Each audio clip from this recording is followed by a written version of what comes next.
Hello बच्चा party, तो हम आ गए हमारे न्यू वीडियो के साथ, जो कि है class 9-10 ICSE a work of artifice by Marge Piercy. तो ये मार्जी नहीं है या मार्ग नहीं है, ये है माजी।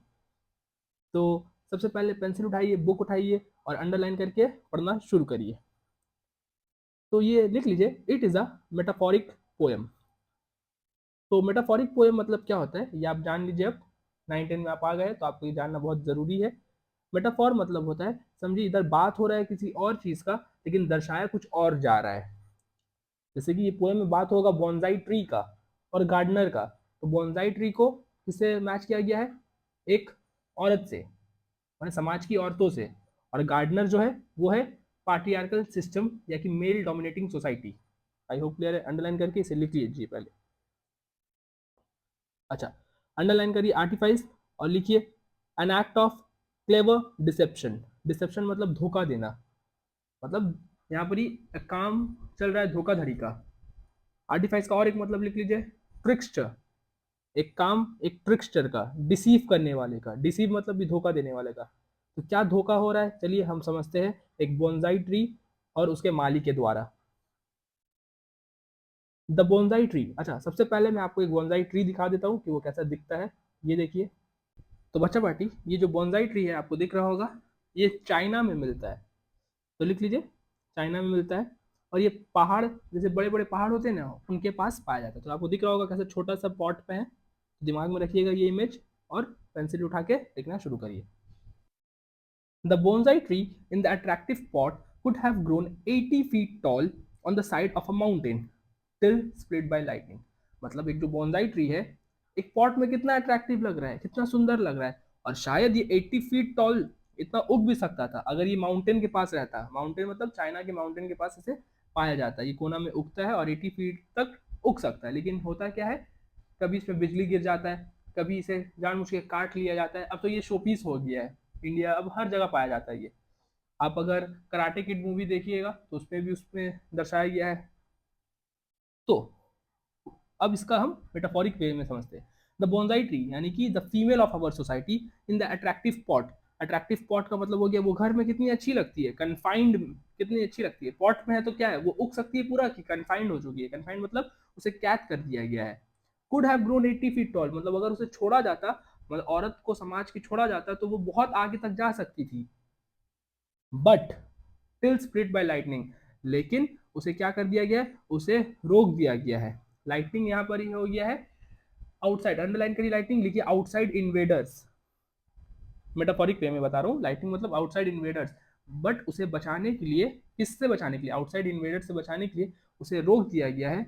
और उसे कहा गया है तुम अंदर ही रहो। अंदर मतलब पॉट में रहो।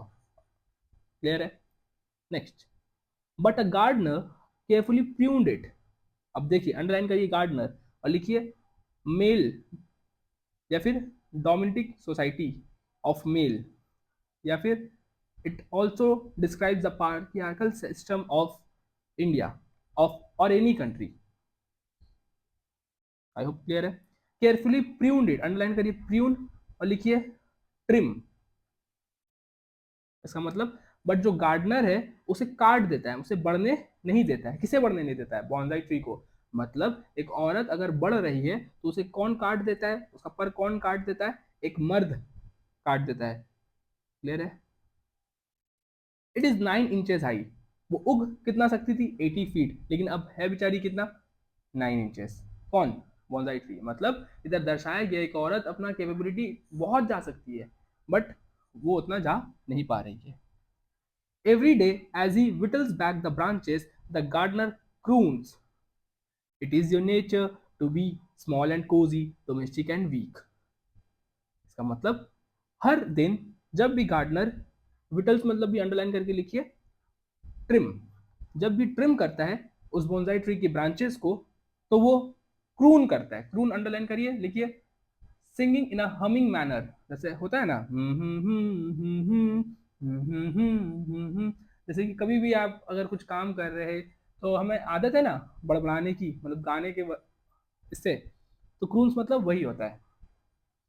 तो गार्डनर वो क्या कर रहा है, मतलब वो अपना धुन गा रहा है और धुन में उसे काटते हुए कह रहा है ये तो तुम्हारा नेचर है किसे कह रहा है बोनसाई ट्री को, कि तुम स्मॉल रहोगे, कोजी मतलब अंडरलाइन करिए कोजी, कंफर्ट मैनर, कंफर्ट में रहोगे, डोमेस्टिक एंड वीक, कि तुम एक डोमेस्टिक प्लांट हो और तुम हमेशा वीक रहोगे। देखिए क्या ये वीक है? नहीं, वो वीक नहीं है, लेकिन उसे वीक कर दिया जा रहा है।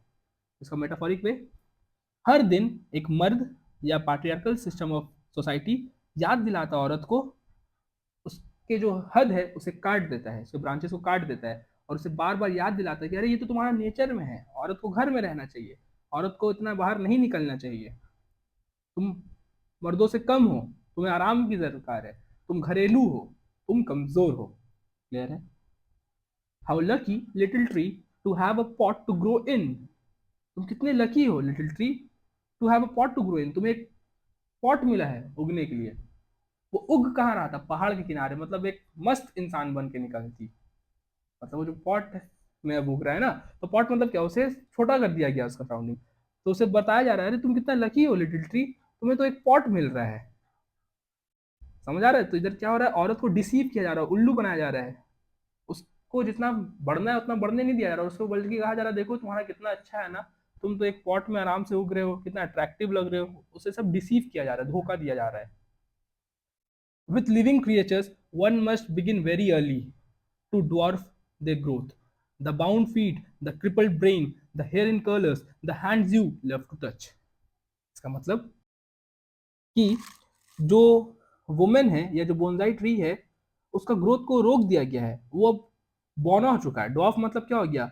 बौना, है ना? देखिए वो प्लांट कैसा था, बौना टाइप का था, वो बेचारा उग सकता था 80 फीट तक, वो उगा कितना है? सिर्फ 9 इंच। तो आप समझ रहे हैं कितना उसका ग्रोथ को रोका गया है। अब बल्कि उसमें फिर कहा जा रहा है कि बहुत अच्छा है तुम्हारे लिए, तो मतलब उसका फीट को बांध दिया गया है, उसका ब्रेन क्रिपल्ड हो गया। क्रिपल्ड मतलब उसका ब्रेन अब फंक्शन नहीं कर रहा है in a proper manner, underline करिए क्रिपल और लिखिए, not working in a proper manner, in a normal order. The hair in curlers, उसका बाल आप देखे होंगे, पेड़ का बाल। तो आप बोलिए सर पेड़ का बाल कहाँ होता है? अरे पेड़ का बाल नहीं, उसके जो ये थे लीव्स वीव्स थे, तो कैसा कर्ली टाइप थे। The hands you love to touch, the hands you love to touch मतलब उसके जो छोटे छोटे हाथ है वो बहुत प्यारे हैं छूने को। किसके छूने को? गार्डनर को। इसका मतलब क्या हो गया, हाथ किसके छूने को प्यारे? औरत का हाथ छूने को प्यारा है, किसका? मेल को। फिर ना, और बोल रहे अरे तुम्हारा तो बुद्धि थोड़ी ना काम करेगा, तुम्हारा पाँव तो बंधा हुआ है, तुम्हारा दिमाग थोड़ी ना हम लोग जितना काम करेगा। मतलब क्या हो रहा है, साइकोलॉजिकली उसे बताया जा रहा है कि तुम वीक हो। किसे बताया जा रहा है? औरतों को। क्लियर है? The hands you love to touch, but तुम्हारे हाथों को ही छू के आनंद आता है। आई होप क्लियर है क्या कहना चाहता हूँ। तो आई होप आपने अंडरलाइन कर करके हर कुछ लिखा है, और उसे बांट लीजिए, जहाँ जहाँ मैंने पॉज करके समझाया उसे बांट कर अपना भी नोट्स बनाते जाइए। तो आशा करता हूँ कि आप पढ़ाई कर रहे हैं। मैं आस्ते आस्ते सारा सिलेबस डाल दूंगा, सब सिलेबस देखिए अच्छे से, और अपना से पढ़ाई कंप्लीट करिए। और इंग्लिश तो बहुत अच्छे से करिए, क्योंकि इंग्लिश +4 से ही आपका बेस्ट ऑफ 5 निकलेगा। तो चलिए मिलते हैं नेक्स्ट वीडियो में। थैंक यू, और पढ़ते रहिए।